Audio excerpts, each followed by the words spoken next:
So gestational diabetes refers to carbohydrate intolerance which results in hyperglycemia of variable severity with onset of first recognition.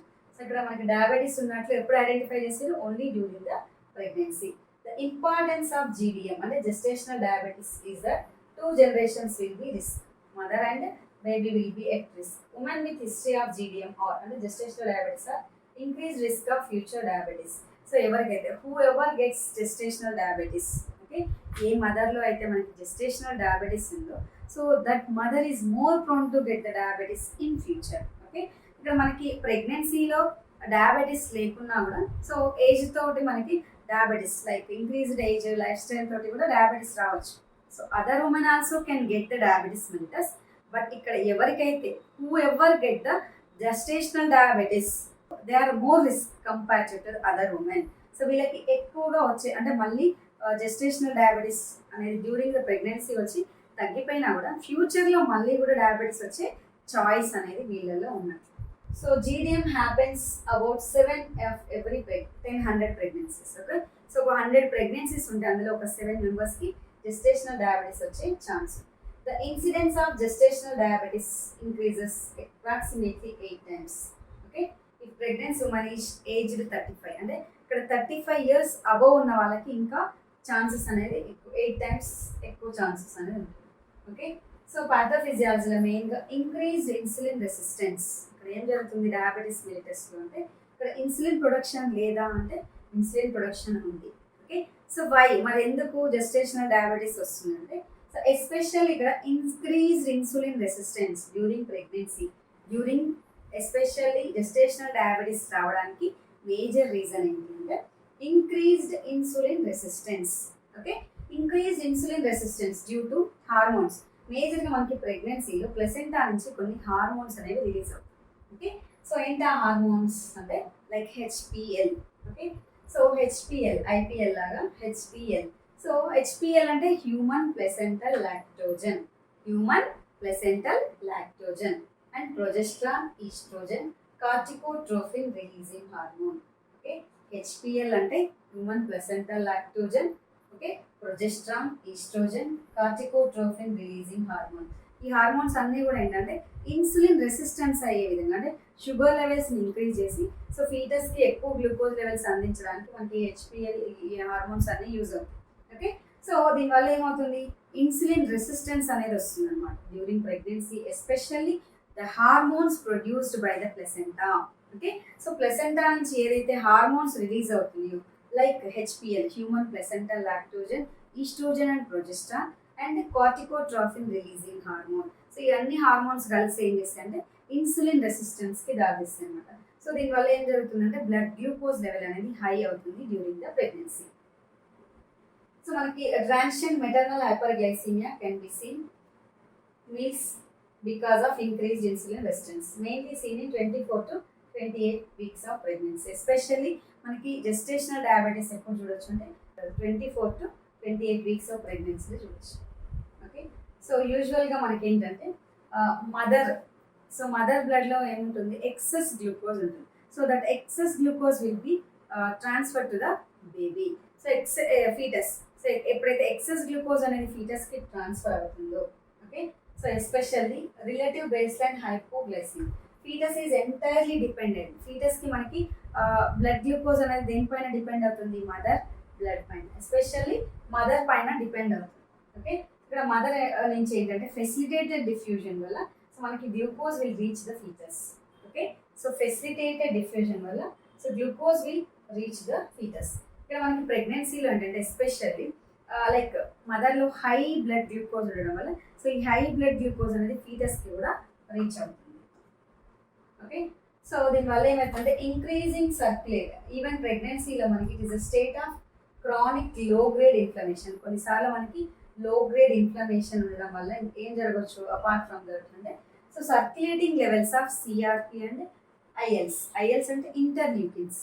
Okay, so ఇవన్నీ increase అవ్వడం వల్ల మనకి ఏం జరుగుతుందంటే these factors okay will lead to insulin resistance.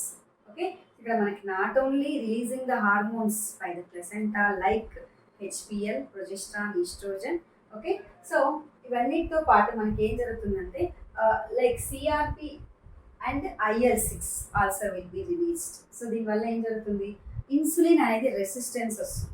Okay, so ఇక్కడ మనకి దీనివల్ల ఏం జరుగుతుందంటే, సో అల్టిమేట్గా ఇన్సులిన్ రెసిస్టెన్స్ వచ్చింది అంటే అల్టిమేట్గా ఏమవుతుంది, సో ఆల్రెడీ మదర్ నుంచి బ్లడ్ గ్లూకోజ్ అనేది ఇంక్రీజ్ అంటే ఎక్కువ ప్రొడక్షన్ అనేది వస్తుంది. సో దీనివల్ల ఇక్కడ ఇన్సులిన్ రెసిస్టెన్స్ రావడం వల్ల blood glucose levels will be high. Okay, ఇక్కడ మనకి మెటర్నల్ సైడ్ ఏమవుతుంది, హైపోగ్లైసీమియా వస్తుంది. ఓకే, సో ఫీటల్కి ఏం జరుగుతుంది, ఫీటల్కి కూడా అంటే మెటర్నల్ సైడ్ ఎప్పుడైతే బ్లడ్ గ్లూకోజ్ లెవెల్ హై ఉందో ఫీటస్కి కూడా హై గ్లూకోజ్ అనేది రీచ్ అవుతుంది, ఫీటల్ హైపర్ గ్లైసీమియా. ఓకే, ఎప్పుడైతే ఫీటల్ హైపర్ గ్లైసీమియా జరిగిందో, సో ఇక్కడ మదర్ అయితే లైక్ రెసిస్టెన్స్ ఉండడం వల్ల బీటా సెల్స్ ఇన్సులిన్ ప్రొడక్షన్ లేదు. బట్ ఫీటస్ ఏం చేస్తుందంటే insulin hypertrophy of beta cells అంటే beta cells what they produce, beta cells will produce insulin. Okay, ఇక్కడ హైపర్ట్రోఫీ ఎక్సెస్గా వర్క్ చేస్తున్నాడు బీటా సెల్స్. సో దానివల్ల మనకి hypertrophy of beta cells of foetal pancreas leads to increase insulin in foetus. Okay, increased growth of foetus causes macrosomia. Okay, increased growth of foetus. So ఒక foetus అనేది ఎక్కువ grow అవ్వడం వల్ల మనకి మ్యాక్రోసోమియా. Macro అంటే large, సోమియా అంటే like body. Okay, big baby. Okay, ఇక్కడ ఇన్సులిన్ అనేది ఈవెన్ మనకి ఇది కూడా ఒక important big point. Okay, foetal growth factor. So which hormone మనకి ఎక్కువగా ఫీటస్ గ్రో అవ్వడానికి యూజ్ అవుతుంది అంటే ఇన్సులిన్. ఓకే, ఇది కూడా ఒకసారి మనకి వీటిలో అడగడం జరిగింది. సో ఇన్సులిన్ అనేది మనకి గ్రోత్ ఫ్యాక్టర్గా కూడా పనిచేస్తుంది ఫీటస్. ఓకే, సో ఇక్కడ increased insulin in fetus, increased growth of fetus leads to macrosomia. Okay, so macrosomia, baby, big baby we can find out. So decreased surfactant, దీంతో పాటు ఇంకా బేబీ అయితే బిగ్గా ఉంటుంది బట్ లంగ్ మెచ్యూరిటీకి వచ్చేసరికి సో అంత ప్రాపర్గా ఉండకపోవచ్చు. సర్ఫెక్టెంట్ అనేది రిడక్షన్ ఆఫ్ లేదా decreased surfactant production. So surfactant production ఎక్కువ లేకపోతే ఏమవుతుంది, it leads to prematurity. Okay, RDS respiratory distress వచ్చే chance. Okay, and neonatal hypoglycaemia. So ఇది కూడా very very very important. So after the birth of the baby neonate. Okay, నియోనేట్లో యూజువల్గా మనం diabetic mother కదా, బేబీకి హైపర్ గ్లైసీమియా అంటే మదర్కి హైపర్ గ్లైసీమియా ఉంటుంది కదా, బేబీకి కూడా హైపర్ గ్లైసీమియా ఉండొచ్చు అనుకొని చాలా వరకు ఎక్స్పెక్ట్ చేస్తారు. బట్ ఇక్కడ మదర్కి హైపర్ గ్లైసీమియా ఉంది. ఓకే, బట్ ఫీటస్కి మాత్రం హైపోగ్లైసీమియా ఉంది. ఎందుకంటే ఇక్కడ హైపర్ట్రోఫీ ఆఫ్ బీటా సెల్స్ ఉండడం వల్ల foetus will produce more insulin. So ఈ మోర్ ఇన్సులిన్ ఉండడం వల్ల ఒక విధంగా బేబీ గ్రోత్ కూడా మనకి ఎక్సెస్ ఉంటుంది. సో ఎక్సెస్ బాడీ ఉంది ఇక్కడ. So baby may going to hypoglycaemia after the birth. So అందుకే ఇమీడియట్గా after the delivery of the baby from the diabetic mother we need to take care. So whether hypoglycaemia ఉందా లేదా అని ఇమీడియట్గా మనం check చేసి so we need to take care of the baby. Okay, high risk females ఎవరిలో మనకి gestational diabetes రావచ్చు అంటే లైక్ సివియర్ ఒబేసిటీ. సో ఎవరైతే సివియర్ ఒబేస్ పర్సన్స్ అంటే మనకి BMI ఎంత ఉండొచ్చు, మోర్ దాన్ 30. ఓకే, సో 35 కంటే కూడా సివియర్ ఒబేసిటీ అంటే more than. Okay, age more than 30 years, previous history of gestational diabetes అంటే ప్రీవియస్ ప్రెగ్నెన్సీలో కూడా జెస్టేషనల్ డయాబెటీస్ ఉంది. Family history type 2 diabetes, family హిస్టరీలో మనకి టైప్ 2 డయాబెటీస్ ఉంది. కంజెంటల్ మాల్ఫార్మేషన్స్, ప్రీవియస్ హిస్టరీలో మనకి కంజెంటల్ మాల్ఫార్మేషన్స్ ఉంది. Previous history of still birth ఉంది and more than 3 abortions and previous history of macrosomia and polyhydramnios, recurrent vaginal candidiasis, impaired glucose metabolism and glycosuria. Okay, so అన్ని కండిషన్స్లో కూడా మనకి these are all high risk for getting gestational diabetes. Okay, so ఇక్కడ diagnosis of gestational diabetes.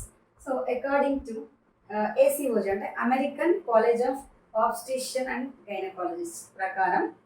Okay, so మనం how can you diagnose gestational డయాబెటీసా కాదా అనేది మనకి ఎలా తెలుస్తుంది, హౌ కెన్ యూ డయాగ్నోస్, మనం ఏ విధంగా డయాగ్నోస్ చేయొచ్చు అంటే ఇక్కడ బై ACOG తోటి 2-step అప్రోచ్.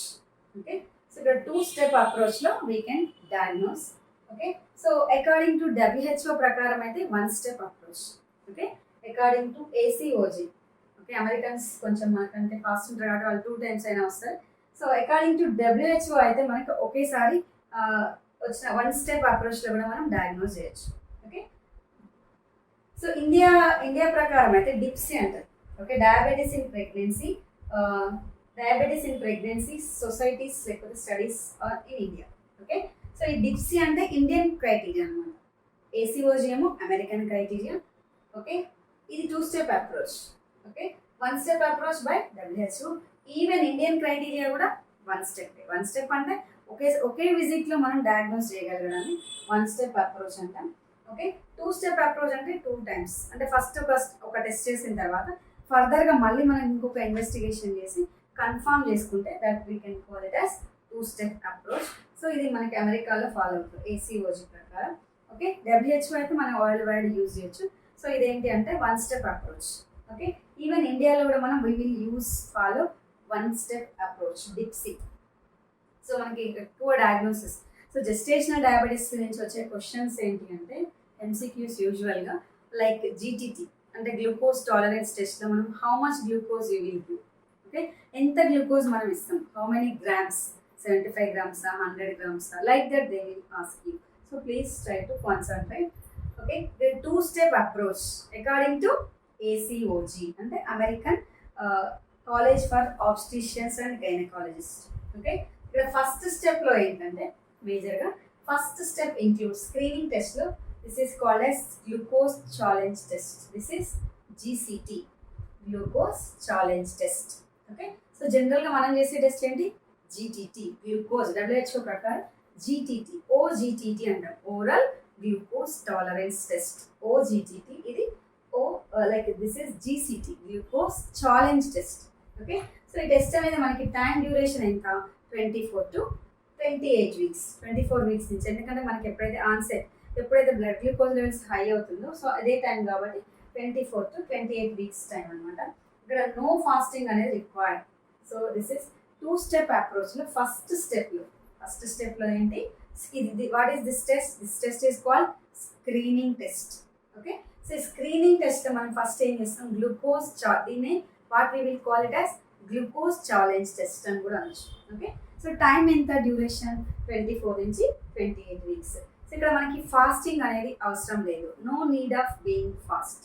ఓకే, సో ముందు రోజు మనకి అంటే జనరల్గా OGTT చేసేటప్పుడు ఏం చేస్తారంటే ముందు రోజు లైక్ 8 to 10 hours బిఫోర్ ఫాస్టింగ్లో ఉంచుతారు. ఇక్కడ no need of fasting. First స్టెప్లో ఇక్కడ ఫాస్టింగ్ అనేది రిక్వైర్మెంట్ లేదు. Okay, method 50 grams glucose to patient. ఇక్కడ మెథడ్గా ఏమి ఇవ్వచ్చు అంటే 50 grams గ్లూకోజ్. ఫస్ట్ స్టెప్ అనేది screening test, glucose challenge test. Screening test లేదా glucose challenge test. So time ఎంత 24 to 28 weeks. So no fasting is required. Okay, method 50 grams glucose to patient. ఇక్కడ ఏం చేయాలి, 50 grams గ్లూకోజ్ మనం పేషెంట్కి administer చేయాలి. Okay, so after that so check the blood sugar levels after 1 hour. So 1 hour తర్వాత 50 grams glucose ఇచ్చి, ఇక్కడ ముందు రోజు మనకి ఎలాంటి ఫాస్టింగ్ లేదు. ఎప్పుడు చేయొచ్చు, 24 నుంచి 28 weeks మధ్యలో చేయొచ్చు. ఓకే, ఇది screening test, glucose challenge test అని కూడా అంటారు. ఓకే, ఇక్కడ 50 grams ఓరల్గా మనం ఇచ్చిన తర్వాత ఒక 1 hour తర్వాత we have to do the blood glucose test. Okay, so ఈ check blood sugar levels after 1 hour. So ఇక్కడ మనకి బ్లడ్ గ్లూకోజ్ లెవెల్ అనేది 140 milligrams కంటే తక్కువ ఉంటాయి. Less than 140 milligrams per deciliter. We will consider it as non-diabetic. Okay, 140 milligrams కంటే తక్కువ ఉంటాయి sugar levels, we will consider it as non-diabetic. Okay, so ఇక్కడ 140 నుంచి 180 milligrams మధ్యలో ఉంటే we should go for the next step. Okay, ఇక్కడ 2 steps అని చెప్పాను కదా. ఇప్పుడు 140 కంటే లెస్ ఉంటాయి. సో ఇక్కడ మనకి ఇక్కడ డయాబెటీస్ లేదు, ఇంకా ఇక్కడ వదిలేయచ్చు. Okay, so no need for further step, second స్టెప్కి వెళ్ళాల్సిన నెసెసిటీ లేదు. Okay, so coming to the blood sugar level కనుక ఒకవేళ 140 నుంచి 180 మధ్యలో ఉంటే so you need to go for the next step.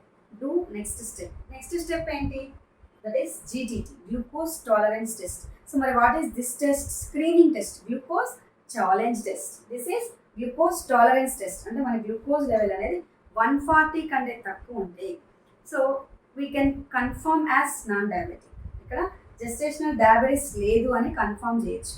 Okay, ఇక్కడ బ్లడ్ గ్లూకోజ్ లెవెల్ అనేది 140 నుంచి 180 మధ్యలో ఉంటే so we can go for the further step. Next స్టెప్కి వెళ్ళొచ్చు. So we can do the GTT, glucose tolerance test. Next so blood sugar level అనేది మనకి more than 180 milligrams so 180 milligrams కంటే ఎక్కువ ఉందనుకోండి, సో వీ కెన్ కన్ఫర్మ్, ఇంకా మళ్ళీ GTT కూడా అవసరం లేదు. ఓకే, 140 కంటే తక్కువ ఉంటే సో డయాబెటీస్ లేదని కన్ఫర్మ్ చేయొచ్చు. 180 కంటే అబవ్ ఉంది అంటే సో మనం జీటీటీ చేయకముందే కూడా దాన్ని కన్ఫర్మ్ చేయొచ్చు, డయాబెటీస్ ఇస్ కన్ఫర్మ్. ఓకే, ఎప్పుడు మనం మళ్ళీ సెకండ్ స్టెప్కి వెళ్ళాలి?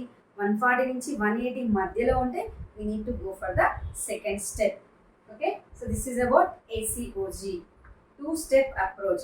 First step వచ్చేసి screening test, glucose tolerance test. So time duration is 24 to 28 weeks. No fasting is required. Okay, so method enta, how many grams? 50 grams we have to give. So after that 1 hour తర్వాత మనం blood investigation చేస్తే, so after the 1 hour blood glucose level అనేది 140 below ఉంటే so non diabetic, no need to worry. Okay, 140 నుంచి 180 మధ్యలో ఉంటే we need to go for the further step. Second step ఏంటి? GTT, ఇది glucose tolerance test. So next 180 above ఉందనుకోండి, so confirm, అప్పుడు కూడా మనం టెస్ట్కి వెళ్ళాల్సిన పని లేదు. సో ఓన్లీ ఇక్కడ బ్లడ్ గ్లూకోజ్ లెవెల్స్ 140 నుంచి 180 మధ్యలో ఉంటే we have to go for the next step. Okay, ఇది సెకండ్ స్టెప్. సో సెకండ్ స్టెప్లో ఏం చేయొచ్చు అంటే, ఎవరికి చేస్తాం second step? For whom we will perform this step.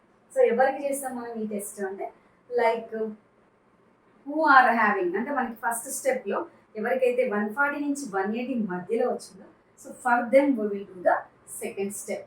Okay, will perform A 3 hour 100 grams OGTT. Okay, glucose tolerance test. ఇక్కడ preparation ఏంటి అంటే ఓవర్ నైట్ ఫాస్టింగ్. ఇక్కడ మనకి ఖచ్చితంగా సో మన ఫస్ట్ టెస్ట్లో so there is no need of overnight fasting. ఇక్కడ మనం ఓవర్ నైట్ ఫాస్టింగ్లో ఉంచాలి. We need to keep in overnight fasting, that is 8 to 10 hours. Overnight fasting మనకి 8 to 10 hours we need to keep. Okay, first sample blood అనేది మనకి first అయితే overnight ఫాస్టింగ్లో ఉంచి, so mother first early morning వచ్చినప్పుడు ఏం చేయాలి? So ఫాస్టింగ్లో బ్లడ్ శాంపుల్ తీసుకోవాలి. Okay, please make a note. ఫాస్టింగ్లో ఉంచిన తర్వాత మార్నింగ్ వచ్చినప్పుడు first sample can be taken like FBS. Okay, so FBS fasting blood షుగర్కి శాంపుల్ తీసుకోవాలి. Okay, after that so 100 grams of glucose ఇవ్వాలి. Give 100 grams of glucose. Okay, so ఇక్కడ 100 grams glucose ఇచ్చిన తర్వాత so second sample you have to take. So second sample ఎప్పుడు తీసుకోవాలి? 1 hour తర్వాత, post prandial అంటాం. So after 1 hour. Okay, 100 grams glucose ఇచ్చిన తర్వాత so after 1 hour we need to take the second sample. Okay, so మళ్ళీ third sample ఎప్పుడు తీసుకోవాలి? Next 1 hourకి third sample తీసుకోవాలి. సో నెక్స్ట్ 1 hourకి ఫోర్త్ శాంపుల్ తీసుకోవాలి. సో టోటల్ ఎన్ని samples? 4 samples. Okay, if any so 2 samples అంటే ఇక్కడ ఈ 4 samples-లో ఫాస్టింగ్ బ్లడ్ షుగర్ కానీ second sample, third sample, fourth sample, ఈ 4 samples-లో ఎనీ టూ ఒకవేళ మనకి వాల్యూస్ అనేవి అబ్నార్మల్ ఉన్నాయి, ఈ 4 samples-లో ఒక 2 values అబ్నార్మల్ ఉన్నా కూడా we will consider it as gestational diabetes. Okay, is it clear? So జనరల్గా మనకి ఫస్ట్ స్టెప్ తర్వాత అంటే ఎవరికైతే 140 నుంచి 180 milligrams వచ్చిందో ఫస్ట్ స్టెప్లో, so for then we will do this GTT, glucose tolerance test చేస్తాం. ఓకే, ఇదంతా అకార్డింగ్ టు ACOG ప్రకారం. సో ఇక్కడ 100 grams జీటీటీ ముందు మనం ప్రయర్గా will make the patient to keep on NBM. So ముందు రోజు మనం NBMలో ఉంచి సో నెక్స్ట్ డే మార్నింగ్ వచ్చినప్పుడు first sample fasting blood sugar ఇస్తాం. Okay, so first sample fasting blood sugar తీసుకున్న తర్వాత 100 grams of oral glucose we will administer. So ఎప్పుడైతే 100 grams of oral glucose ఇచ్చిన తర్వాత 1 hour తర్వాత మనం ఫస్ట్ శాంపుల్ ఏమో బిఫోర్ ఫాస్టింగ్లో ఒక శాంపుల్ తీసుకున్నాం. ఇప్పుడు 100 grams of glucose ఇచ్చిన తర్వాత సెకండ్ శాంపుల్. ఓకే, మళ్ళీ 1 hour తర్వాత like we will take 1 more. So అట్లా మనం 3 samples we will take and first ఒకటి మొత్తం ఎన్ని శాంపుల్స్? 4 samples. సో ఈ 4 samples-లో ఎనీ 2, ఓకే, ఈ 4 samples మొత్తంలో ఎనీ 2 levels అబ్నార్మల్ వచ్చిందంటే will consider it as abnormal, అంటే జెస్టేషనల్ డయాబెటీస్ అని కన్ఫర్మ్ చేయొచ్చు. Okay, so diagnostic criteria.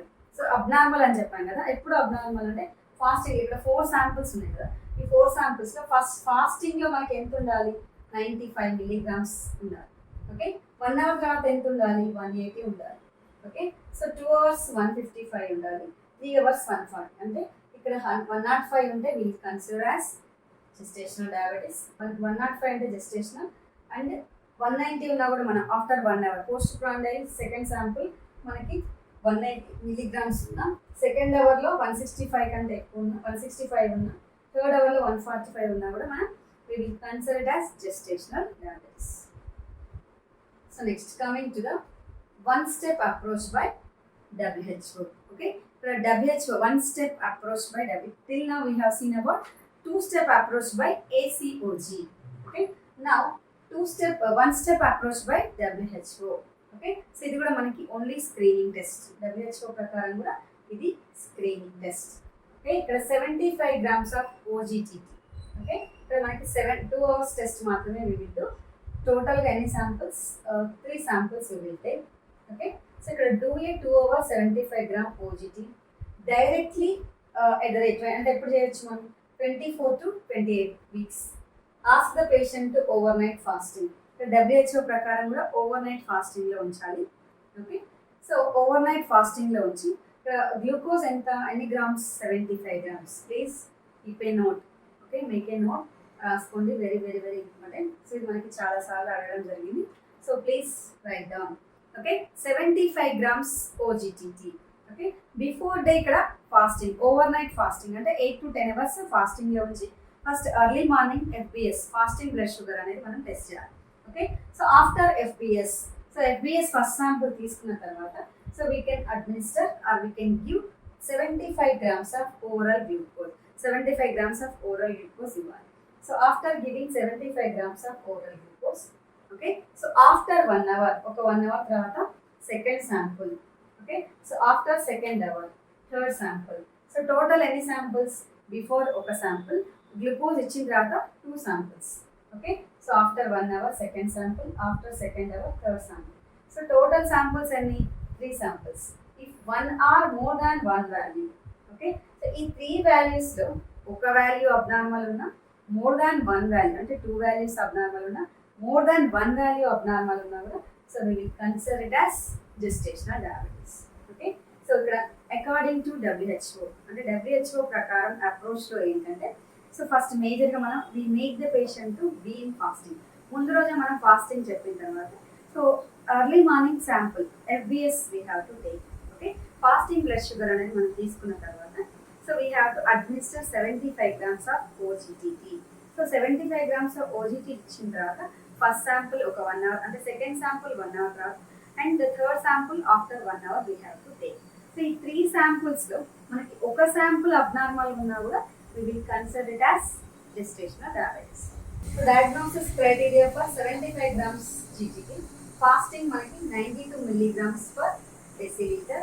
So 1 hour postprandial, okay, 180 milligrams per deciliter. 1 hour postprandial 180 milligrams per deciliter. Okay, 2 hours postprandial 153 milligrams per deciliter. So according to Indian criteria, that is DIPSI. According to Indian criteria, DIPSI, no fasting needed. Okay, so Indian criteria ప్రకారం ఇక్కడ fasting లో కూడా మనం ఉంచాల్సిన అవసరం లేదు. When the patient arrives to the hospital, ఎప్పుడైతే మనకి antenatal mother visits to the hospital, antenatal visit కి వచ్చినప్పుడు so whenever females comes to the antenatal visits, irrespective of previous meals, okay, so we have to give 75 grams of glucose. Okay, the 75 grams of glucose we have to administer after 2 hours. Okay, 75 grams of glucose ఇచ్చిన తర్వాత 2 hours తర్వాత we have to check the blood sugar levels. Okay, ఇక్కడ more than 120 milligrams per deciliter ఉంటే so that can be called as glucose intolerance. Okay, so 140 milligrams కంటే extra ఉంటే we will consider as gestational diabetes. Okay, more than 200 milligrams per deciliter ఉంటే so overt diabetes అనొచ్చు. Okay, this test has to be done in all pregnant females. Okay, ఈ DIPSI test అనేది మ్యాండేటరీగా ఎవరైతే hospital విజిట్కి వస్తారో so for all the antenatal mothers we have to do.